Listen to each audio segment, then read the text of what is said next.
So Soeren, you are an architect, and we're sitting here in this building that normally you wouldn't say as an architect is very impressive. I think that is fair to say. This house was built in the, 60s, 70s? 68. Yeah. Normally you would probably tear this house down and build a new one, but instead you chose to transform it, and you also chose to try and reuse everything. That's why you kept all the doors, the windows.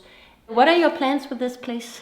The plan with the place is to make it into a community center for social work and artistic work for emerging artists.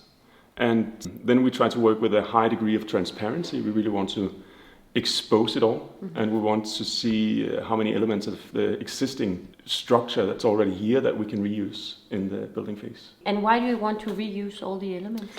I think for many different reasons. First of all, I think we have a huge issue that everybody knows in the building industry, that we had to cut down on the emissions.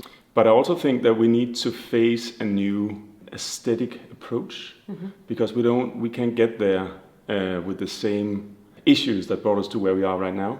So I think we really need to acknowledge that things looks different if we have to cut down on the emissions.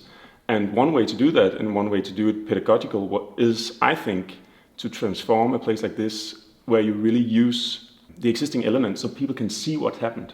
So you don't necessarily need to be an architect to understand it, but like if you just come into the street, you can actually see, okay, they have been taking down the existing slabs and creating furnitures and chairs and stairs and whatever with them. Because I think as soon as people start to understand this process, then it also becomes more interesting.